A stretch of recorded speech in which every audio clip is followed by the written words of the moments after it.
Vamos. Bueno, muy buenos días.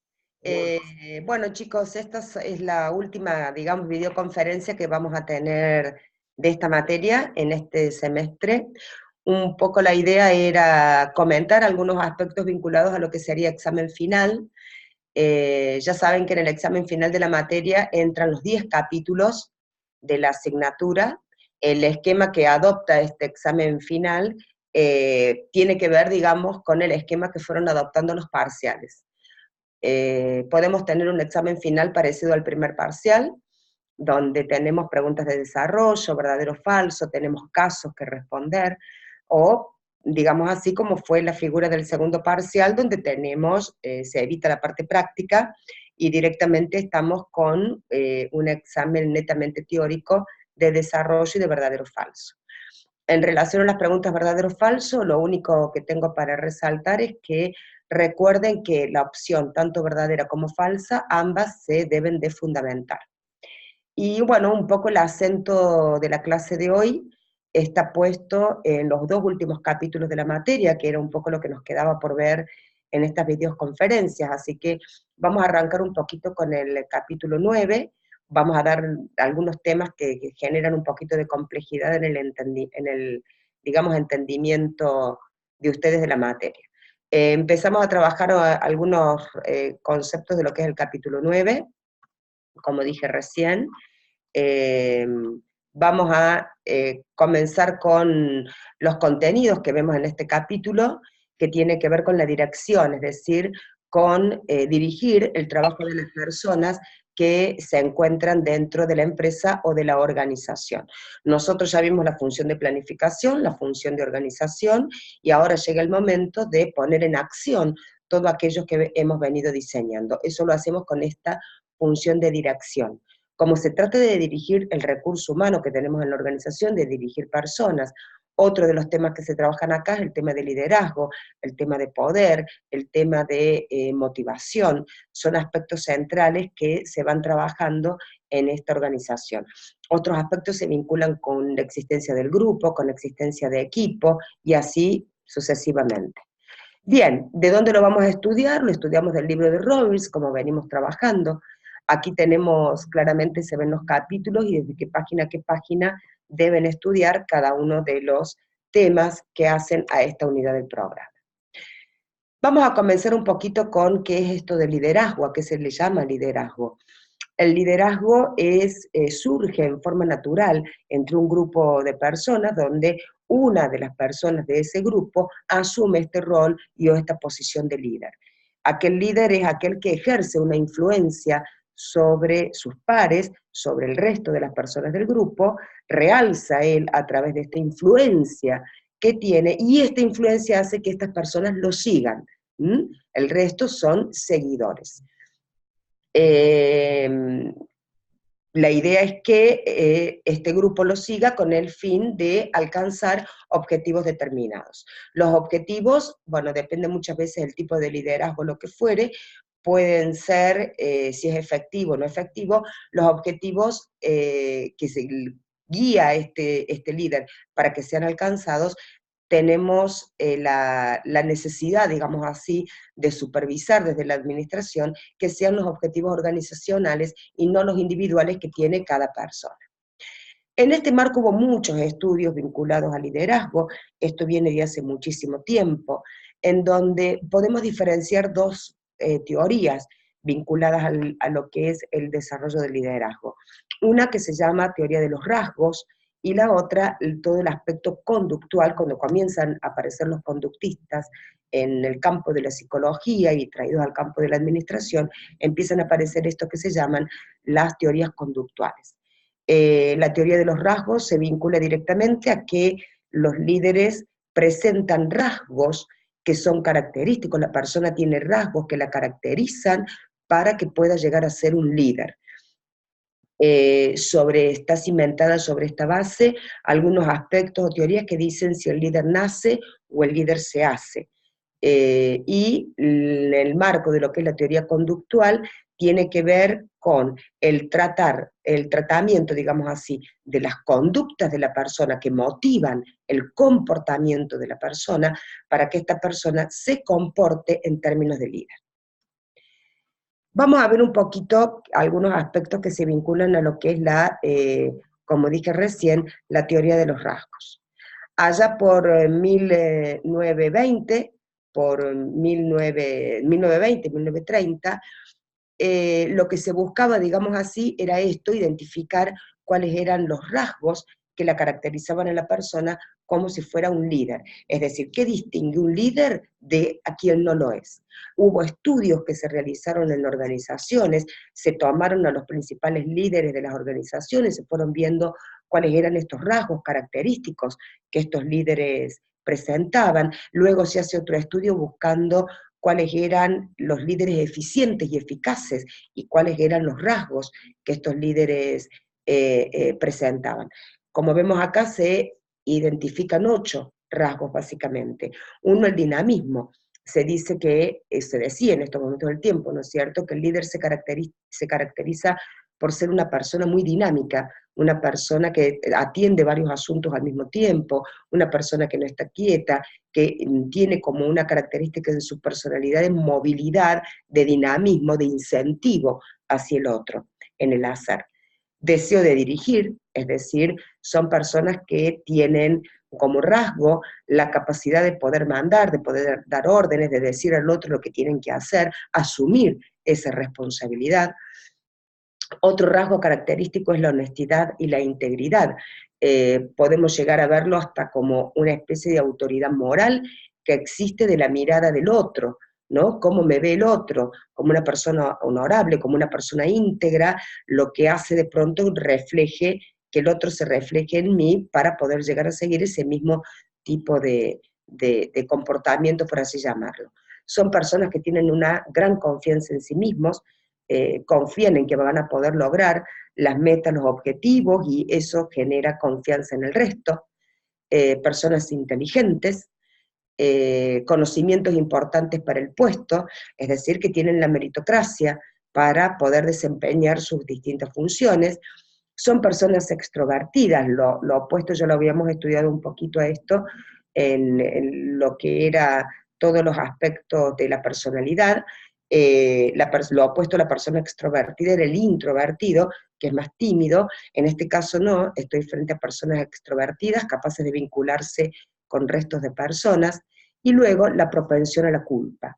La propensión a la culpa también es una característica de estos rasgos que se determinaron en este momento del tiempo, donde el no lograr la meta o el objetivo hace que el individuo se sienta único responsable del hecho, generando una culpa en la persona. Aquellos, un poco como para darle un final a esta teoría de los rasgos, luego de leer bastante bibliografía al respecto, etcétera, y de estas investigaciones, podemos llegar a decir que no se llega a una aceptación general de que estos rasgos son los que debe tener y presentar un líder. Aquel que no los presente no puede serlo. Empezó a darse, digamos así, diferentes situaciones donde aquellos líderes que presentaban esos rasgos o que yo los podía llegar a considerar eficientes, eran eficientes para un tipo de organización pero no para otra. Empezaron a darse que por ahí la propensión a la culpa no estaba bueno. No estaba bueno porque la propensión a la culpa se vincula directamente con un autoritarismo, se vincula con un hacerme cargo absolutamente de todo, y evita, de por sí la culpa, el sentimiento de culpa, evita que la persona pueda aprender, porque la culpa lo que hace es encerrar a la persona en uno mismo, vivir ese fracaso, no poderlo sobrellevar a ese fracaso y no poder determinar el aprendizaje que el fracaso me está dando. Es decir, no puedo ver cuál es el aprendizaje del por qué fracasé. Entonces es como que hay una cuestión dicotómica en este sentido que se va dando con el tiempo y con básicamente la aparición de las teorías conductuales, que la teoría conductual enfatiza otras situaciones. Acá estamos viendo que hay conductas que siguen lo que distinguen a aquellos líderes que son efectivos o no. tenemos los estudios de la Universidad de Iowa que separa 3 tipos de liderazgo: el autocrático, el democrático y el laissez-faire. En el caso del estilo autocrático, tenemos aquella persona que todo pasa por sí misma, son personas que no permiten la intervención del otro, no dan participación al otro, la comunicación es verticalista, es decir, es de abajo hacia arriba, tienen o mantienen una gran distancia social con su grupo de empleados, manejan la gente, esto que te dicen, manejo a la persona con la mirada, directamente. No, la mirada también implica un poco de terror, un poco de miedo frente a las situaciones. Aquellos grupos que son manejados bajo un líder autocrático presentan resultados diversos. En un corto plazo son grupos que logran los objetivos y medianamente se cumple con la calidad de lo producido. Pero a largo plazo la calidad de lo producido va en detrimento, dado que son personas que se van involucrando por temor, se van involucrando cada vez menos, evitan asumir responsabilidades porque se los termina culpando a ellos de todo. El clima de tensión, el mal clima de trabajo que existe también repercute en los factores de productividad, por ende a largo plazo no estaría siendo efectivo. El líder democrático, digamos, se caracteriza por ser una persona mucho más abierta con sus pares, con las personas que lo estarían rodeando. Es una persona que sí da intervención a sus grupos en el tema de las ideas, proyectos, la mejor forma en que podamos resolver esto. Se hacen equipos de trabajo donde se buscan estas diferentes soluciones, más allá de que la última palabra siempre la tiene este líder, ¿no? Eso está claro. Los resultados son que en el corto plazo la productividad, digamos, no se estaría viendo, dado que se demora mucho tiempo en estos procesos de resolución de problemas que aparecen en las organizaciones en conjunto. Esto lleva mucho tiempo, entonces hace que haya objetivos que no se pueden llegar a cumplir. En el largo plazo, esta situación se termina dando vuelta, donde la calidad de lo producido es bastante importante y por un lado, y por otro lado, los resultados que se logran alcanzar también son ampliamente satisfactorios. En el caso del líder laissez-faire o del líder liberal, es aquella persona que no tiene un gran involucramiento, ¿sí? En lo que es el marco de dirección a lo que nosotros estaríamos acostumbrados. ¿En qué sentido? No es una persona que te va a decir lo que tenés que hacer, cómo lo tenés que hacer, que te va a controlar, que te va a pedir los objetivos. Si vos vas a esta persona y le decís cómo tengo que resolver tal situación o cómo tengo que hacer tal cosa, probablemente es una persona que te diga, fíjese usted, hágalo a su forma. Es decir, no te está dando una conducción, no te está dando una guía al respecto. Bueno, en lo que hace tenemos otros estudios, no me voy a detener tampoco tanto en esto, unos importantes que están bastante, que se están aplicando bastante son, por ejemplo, los que usan en la Universidad de Michigan, que ellos tienen, hay 2 tipos de liderazgo claramente identificados, aquellos que se orientan a los empleados y aquellos que se orientan a la producción. Es decir, aquel líder que le interesa más que lo producido salga, y de la forma en que sale lo producido, es decir, es un estilo bastante tayloriano, por así llamarlo, mientras que tenemos el otro extremo, en donde me interesa más, digamos así, cómo se sienta el empleado, que el empleado se sienta cómodo trabajando, que haya un buen clima de trabajo, etcétera, etcétera. Eso es lo que es la orientación a los empleados. En este mix de orientación a la producción y orientación a los empleados, surge lo que se debe llamar la rejilla gerencial de Blake y Newton, donde es una rejilla, por así llamarlo, perdón, pensé que estaba, una rejilla donde es un eje de coordenadas cartesiano, donde tengo la orientación a la producción y la orientación a los empleados, y se van dando, digamos así, distintos puntos referenciales dentro de esta rejilla. Como para tener conocimiento, en algunos casos tengo el punto número 1, o que sería el 1-1, donde me está mostrando que ese gerente o ese líder tiene tanto bajo interés en la producción como bajo interés en las personas. Tengo el extremo, digamos así, donde puedo tener un punto 9-1, me dice acá, que es donde yo estoy teniendo un excesivo interés por la producción y muy bajo interés por las personas. Un punto medio, 5,5, que es la mitad, donde me interesan tanto las personas como la producción en un equilibrio. Un punto 1,9, que lo llaman administración de club campestre, un poco por esta ideología yanqui de ellos organizan estos clubes campestres y todo esto, que lo único que importa es la parte social, ¿no? Y la realidad social. Ahí me está enfatizando, en este caso, el punto 1,9, que tengo un gran énfasis en las personas, me interesa cómo se sientan, que estén bien, que estén a gusto, la sociabilidad entre ellas, etcétera, etcétera, y un muy bajo interés en la producción. Y luego tengo un punto 9,9, por ejemplo, en donde tengo un equiparamiento, si me interesa tanto en igual modo personas como producción.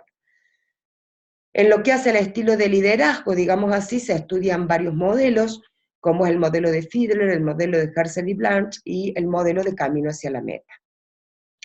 El modelo de Fiedler lo que me plantea es, básicamente, que el desempeño efectivo de un grupo, me dice la placa, depende de la coincidencia adecuada entre el estilo del líder y el grado en que la situación permite tener el control y la influencia. Es decir, me está diciendo de alguna manera que el estilo de liderazgo que la persona debe adoptar tiene que ver con el tipo de grupo con el que se encuentra. Es decir, hay grupos donde un estilo autocrático da resultado y funciona bien y se lleva bien, tanto a corto como a mediano plazo. En otros será democrático, en otros un laissez-faire. Si yo tengo un laissez-faire a un grupo que necesita un estilo autocrático, sin duda que va a ser el peor de los fracasos. Luego me dice Fiedler, los líderes no cambian fácilmente su estilo de liderazgo. Es real, no lo cambian, pero también es cierto que no existe un estilo de liderazgo puro. Ninguna persona es 100% autocrática, ni 100% liberal, ni 100% democrática. Siempre en un individuo hay un estilo que predomina por encima de otro. En algunos casos predominará el autocrático, pero esta persona puede menguar un poco este estilo autocrático y dar un poco de participación y cabida a los miembros de la organización, es decir, irse, como diciendo, adaptando a una forma más democrática. Sin duda que cuando tiene que salir el autocrático sale, y así con el resto de las características. Bien, en lo que es básicamente, lo que es la teoría del liderazgo situacional, a mí me dice que el liderazgo situacional está centrado en el seguidor, no tanto en el líder, ¿no? En la preparación de estos seguidores. Me dice que argumenta esta teoría que el liderazgo exitoso se logra al seleccionar el estilo adecuado de liderazgo, que sea contingente con la etapa de preparación de los seguidores. Es decir, los seguidores tienen una etapa de preparación, el liderazgo debe acompañar esta etapa de preparación en sus distintas formas. ¿Qué es la preparación? Es el grado en que las personas tienen la capacidad y disposición para realizar una tarea específica. Es decir, este líder es más un profesor, es un docente, enseña al trabajo de los otros, hay todo un proceso de socialización en esto. Bien, vamos a ver la siguiente placa. Bueno, me dice que los líderes, por ejemplo, asumen diferentes estilos de liderazgos en diferentes momentos, dependiendo de la situación en la cual nos estemos encontrando. En este caso, estoy teniendo, esta es la teoría del camino hacia la meta, en este caso estoy teniendo un líder, por ejemplo, directivo, un líder solidario, un líder participativo o un líder orientado a los logros directamente. Acá lo que incentiva, digamos así, es poner un objetivo determinado y hasta este objetivo vamos. Es ir aplicando un poco el principio de unidad de dirección, donde este es el objetivo y hasta acá vamos. Bajo esa figura del objetivo van surgiendo distintos tipos de liderazgo para irme adaptando, digamos así, a esta situación. Tenemos en la teoría del camino hacia la meta, tenemos 4 aspectos que se tienen que tener en cuenta. Uno, que son los factores de contingencia ambiental, ¿Qué es esto? Distintas situaciones que van surgiendo del entorno, del contexto, del ambiente de trabajo, y que no han sido previstas por la empresa o por la organización. Tenemos, por ejemplo, la estructura de las tareas, los grupos de trabajo, conflictos que se pueden ir generando en los distintos grupos de trabajo, el sistema formal de autoridad que está instituido, que tiene que ver con, puede o no tener que ver con el liderazgo. Puedo tener un líder natural dentro de un grupo que está generando ruido dentro de esta situación, porque surgió naturalmente como un factor de contingencia y no está favoreciendo al aspecto formal de la organización. Por otro lado, tengo los factores de contingencia subordinada, como es, por ejemplo, el locus de control, la experiencia y la habilidad percibida. Esto tiene que ver directamente con el individuo, con la persona. Recordemos nosotros que el locus de control es, o conceptualmente, digamos, se vincula con el decir, un poco la persona se considera dueña de su propio destino, y que todo lo que a esa persona le pasa y le ocurre tiene que ver con decisiones propias que el individuo está tomando. Eso es un locus de control interno. Yo me hago cargo de mi vida, me hago cargo de mi destino, y todo lo que a mí me pasa tiene que ver con decisiones propias que yo estoy tomando. El locus de control externo significa poner esta responsabilidad fuera del individuo, fuera de la persona. Es decir, todo lo que a mí me pasa en la vida tiene que ver con factores externos, ajenos a mi persona, y que no lo puedo manejar. En este campo de estudio que viene a ser la psicología, digamos así, en el marco del locus de control interno, no hay nada que me diga a mí que tener un alto grado de locus de control interno, alto grado de locus de control externo, es bueno o es malo. La persona es como se siente. Es más, hay estudios empresariales que se han hecho que manifiestan que el 80% de las personas que comprenden una organización tienen un locus de control externo, y solamente un pequeño grupo tiene esto que se llama el locus de control interno. Como en todos los casos, hay una medida justa de equilibrio. La medida justa de equilibrio muchas veces pasa porque el individuo sepa qué es lo que está dentro de mi ratio de acción y puedo controlar, y qué es lo que está fuera de mi ratio de acción y no puedo controlar. Porque un alto grado de locus de control interno también no es saludable, dado que la persona tiende a controlar variables que escapan de sí mismo y que escapan a su control. Entonces, también es bueno saber cuáles son los límites que tenemos como persona y hasta dónde podemos manejar y abarcar y hasta dónde no. La experiencia, bueno, tiene que ver con experiencias de situaciones vividas, con este know-how, este aprendizaje que la persona va teniendo a través de haber vivido distintos tipos de hechos, de situaciones, de haber desempeñado roles y demás. La habilidad percibida se vincula directamente con la mirada del otro y también con la mirada que tengo hacia mí mismo en un espejo, de qué me creo capaz y de qué no, la mirada del otro, de lo que el otro me cree capaz y de lo que no. En lo que hace comportamiento del líder, en estos distintos tipos de liderazgo que se asocian, van directamente vinculados a lo que es desempeño y satisfacción como resultados. Bueno, otros liderazgos nuevos que van apareciendo, que están en boga hoy y que se usan en el campo de la administración, tienen que ver directamente con el liderazgo, por ejemplo, que se llama transformacional, y por el otro lado lo que se llama el liderazgo transaccional. El líder transaccional son aquellas personas que dirigen utilizando lo que se llaman intercambios o transacciones sociales. Está la teoría de ELAT, la teoría de transacción, donde el individuo pasa por 3 etapas internas o tiene 3 componentes internos: el padre, el adulto y el niño, y la persona va asumiendo el rol de niño, padre o adulto en función de la situación. Tiene que ver con comunicación y obviamente tiene que ver con estas transacciones que se van dando entre los individuos.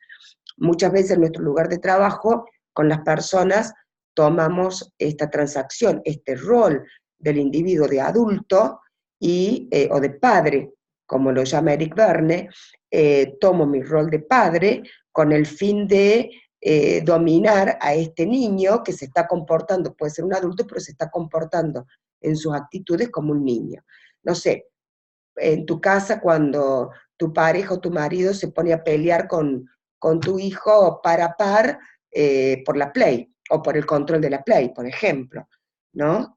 En donde muchas veces la mujer asume el rol de padre y reta, como si fuera padre, a ese padre que está medio, digamos así, desubicado en su comportamiento. Como para poner una cuotita de humor a esto, pero un poco para que lo podamos llegar a entender.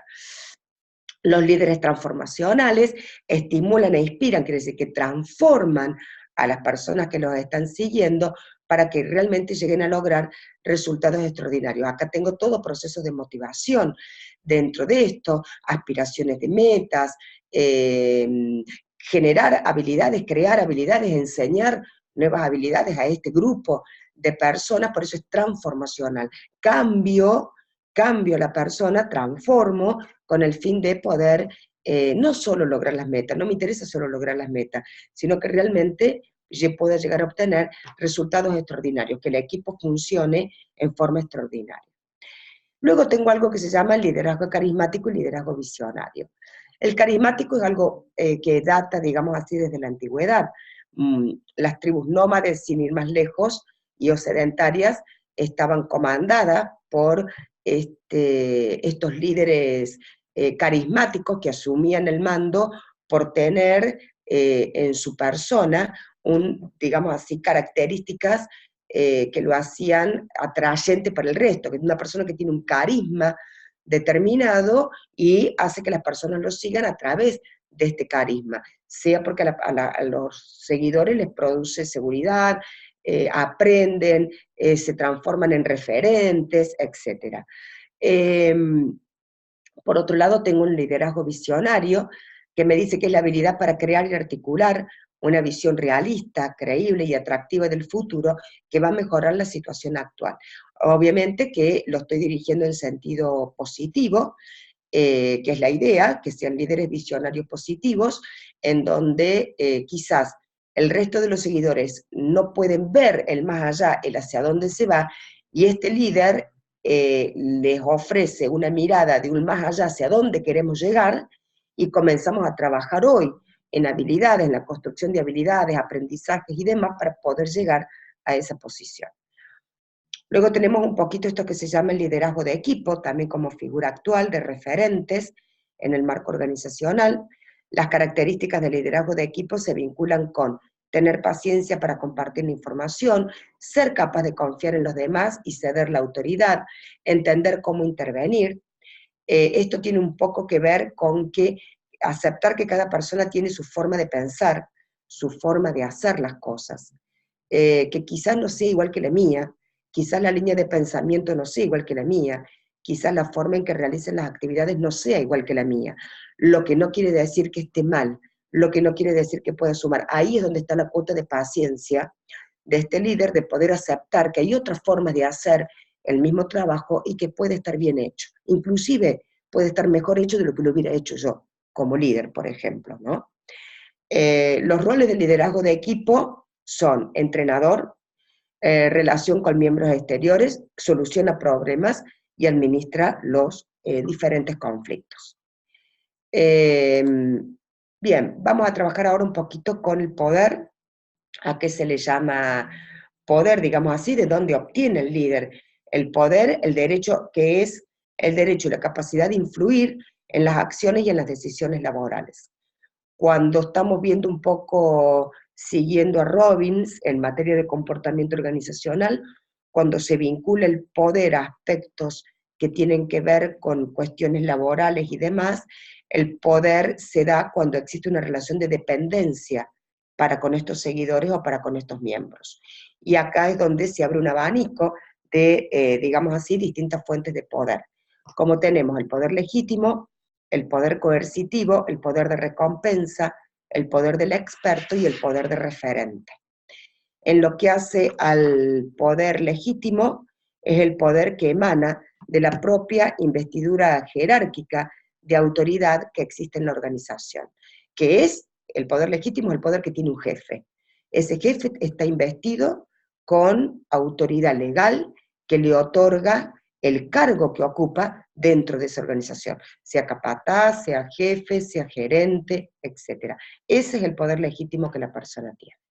El poder coercitivo se vincula directamente con la fuerza, un poder que se ejerce a través de la fuerza, de la acción, podríamos llegar a decir, de la violencia. Y en este marco no solo estamos hablando de un poder coercitivo que se ejerce en forma física, que te obligan a hacer algo en forma física, sino hay un poder coercitivo que se ejerce en forma psicológica, donde a través de expresiones determinadas se le hace saber a esa persona que si no hace lo que uno pide, va a ser pasible de represalias. Entonces se ejerce también en forma psicológica un poder de tipo coercitivo. El poder de recompensa es el poder que tiene un jefe, digamos así, de recompensar a los miembros de una organización.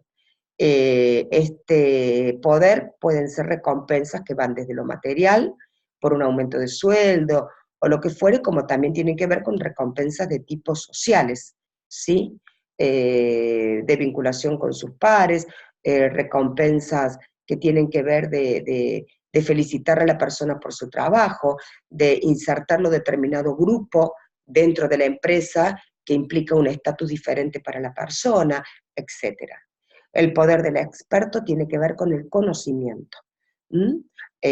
A vos te siguen y sos referente del resto porque el resto considera que vos sobre determinado tema, determinada temática, etcétera, sos un experto, tenés un amplio nivel de conocimiento.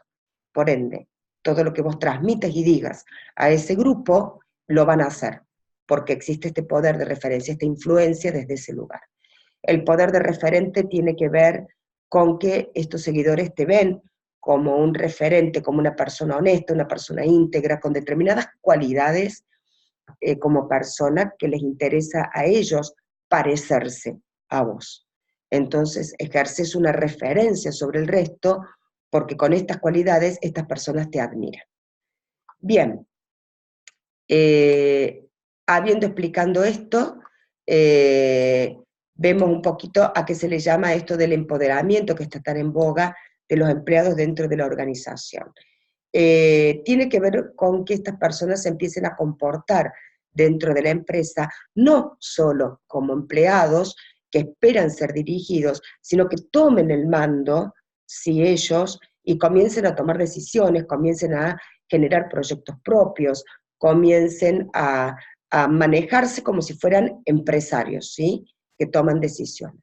Por eso me dice que cada vez más son los gerentes que están otorgando poder a sus distintos empleados y esto implica aumentar la discreción de los trabajadores en la toma de decisiones, es decir, aumentar este criterio discrecional, es decir, ahora soy yo quien toma las decisiones.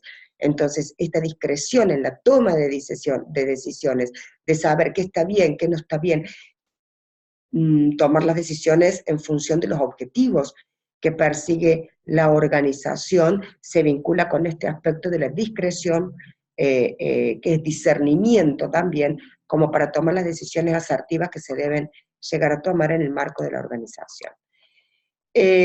Bueno, como para ir terminando la clase, vamos a ver algunos aspectos vinculados a lo que es la comunicación. Me dice que la comunicación es un proceso de transferencia que se da y de comprensión de significados. ¿Qué tiene que ver esto? Porque no necesariamente la comunicación es verbal. Inclusive, cuando tenemos comunicación verbal, muchas veces utilizamos términos y acepciones de palabras que en un contexto pueden significar una cosa y en otro contexto significan otra, en función de la usanza de esos grupos o de pares. Por ahí nos pasa mucho al escribir por teléfono, nos pasa mucho la comprensión de significados cuando mandamos un emoticón, ¿sí? Por teléfono. Che, ¿qué significa esto que me estás mandando? ¿Qué me estás diciendo con este emoticón? Esta es la comprensión de significados en un marco de una comunicación, por ejemplo. Tenemos la comunicación interpersonal, que es la que se da entre dos personas, puede ser verbal, puede ser escrita, puede ser gesticulada. ¿Mm? Hay una comprensión gesticulada cuando alguien te pone una cara determinada, te mira de determinada manera, o cambió la cara frente a algo que vos dijiste, también te están comunicando algo, en sentido positivo o negativo. La comunicación organizacional es la que se da dentro del marco organizacional, está compuesta por patrones, redes y sistemas de comunicación instituidos en forma organizacional. En este caso, algunos componentes que tiene la comunicación son el mensaje que se está transmitiendo, es decir, el mensaje que emite el emisor, pasa por un canal, ¿sí?, que se llama medio, y es recibido por el receptor. El receptor, ¿qué hace? Decodifica este mensaje, si yo recibo el mensaje, decodificar, ¿qué significa? Interpreto bajo mi modelo mental lo que yo creo y considero que esas palabras indican, es la decodificación, y de esa decodificación surge un nuevo mensaje que es emitido por ese receptor, y luego se da el proceso de retroalimentación. En el medio de esto, en el medio de la codificación, es decir, lo que yo digo y lo que usted está interpretando del otro lado, tengo esto que se llama ruido, que tiene distintos grados y distintos niveles este ruido. Es decir, usted puede estar interpretando correctamente lo que yo digo, ¿sí? Correctamente me refiero en los términos en que yo me estoy expresando, y lo que yo quiero decir puede ser interpretado en esos términos, como usted puede estar interpretando cualquier otra cosa. ¿Cómo saberlo? La única forma en que tengo de saber esto es cuando hay feedback. ¿Mm? Cuando, por ejemplo, en esta clase yo pregunto, ¿estamos entendiendo? ¿Entienden lo que estoy diciendo? O puedo hacer una pregunta y decir, a ver, en este caso situación, ¿qué interpretan? Para saber si realmente el mensaje está llegando como corresponde o no, o es interpretado en esos términos. Bueno, dentro de esto tenemos algunas barreras a la comunicación que hace que se provoquen estos ruidos. Una es el filtrado. El filtrado tiene que ver con la manipulación, pero deliberada de la información, con el fin de que el receptor la perciba de manera más favorable. Es decir, podemos estar viviendo organizacionalmente una determinada situación donde el emisor, al informar la situación que se está viviendo, desdibuja la situación para que el receptor diga, estamos mal, pero no tan mal. La situación va por mal camino, pero estamos bien, vamos a salir adelante. Y así, ¿no es cierto? Es decir, es como que uno no dice la verdad como la tiene que decir, no dice los hechos como tiene que decir, sino que va filtrando, va diciendo parte de la información como para que el receptor la vaya tomando en forma, digamos así, que no caiga como algo dramático, sino que pueda irla sobrellevando y madurando. Sobrecarga de información tiene que ver cuando la información excede la capacidad de procesamiento, es decir, cuando te tiran un montón de información que no sabes bien para qué lado, cómo manejarte con esto, qué es lo que te están queriendo decir. Porque este informe dice una cosa, este informe dice otra cosa, este informe dice otra cosa, es decir, a su vez hay mucha información al respecto, entonces como que no queda claro qué es lo que se quiere transmitir. La jerga. La jerga es un lenguaje técnico específico que utilizan los miembros de un grupo para comunicarse entre sí. Hay jergas, por ejemplo, no sé, entre los administradores tenemos un lenguaje técnico que nos caracteriza, y por ahí no hablamos con este lenguaje técnico. El médico tiene su jerga, que es su lenguaje técnico, que ellos conversan entre sí con este lenguaje técnico y entre ellos se entienden. ¿Mm? Entre ellos se entienden. Nosotros que estamos escuchando la conversación, que no manejamos esa jerga técnica, no tenemos la más pálida idea de qué están diciendo estas dos personas. ¿Mm? Bueno, ¿cómo podemos llegar a superar? Ya estamos terminando con esta placa, ya estamos terminando nuestra clase. ¿Cómo podemos llegar a superar estas distintas barreras? Bueno, como dije recién, una es el uso de la retroalimentación, es decir, asegurarme qué es lo que está entendiendo, interpretando el receptor de mi mensaje. Lo puedo hacer con distintas preguntas, puedo repreguntar, puedo directamente decir, no te estoy entendiendo, ¿me explicas mejor? Es decir, hay distintas formas de generar estos procesos de retroalimentación. Otra es la simplificación del lenguaje. A ver, ejemplo, que estoy en un hospital, que venga el médico y me diga qué es lo que tiene la persona, el familiar al cual yo tengo internado, y me empieza a hablar con su jerga, explicándomelo, es como que yo me quedo mirándolo porque no tengo idea de qué me está hablando. Es decir, a ver, ¿me puede simplificar el mensaje? En vez de complicarme la historia y decirme, mire, el paciente tiene un apendicitis y va a ser trasladado a cirugía. No es de gravedad, punto. Es decir, simplifico el mensaje, sin meterle todo este contenido técnico que a mí me genera ruido y hace que uno no entienda de lo que le están hablando. La escucha activa también simplifica mucho y ayuda para superar las barreras, ¿no? Es decir, se da muchas veces este proceso en la comunicación que cuando el emisor está hablando, el receptor está pensando en la respuesta que le va a dar, no está escuchando lo que el otro está diciendo, está centrado en lo que el receptor le quiere decir, ¿sí? Y cómo se lo va a decir. Muchas veces, no sé si les ha pasado en una comunicación de preguntarle al otro, ¿pero vos me escuchaste lo que te dije? Porque es como que uno está hablando solo, el otro habla por su lado y uno habla por el suyo, ¿no? Esto tiene que ver con la escucha activa. El control de las emociones.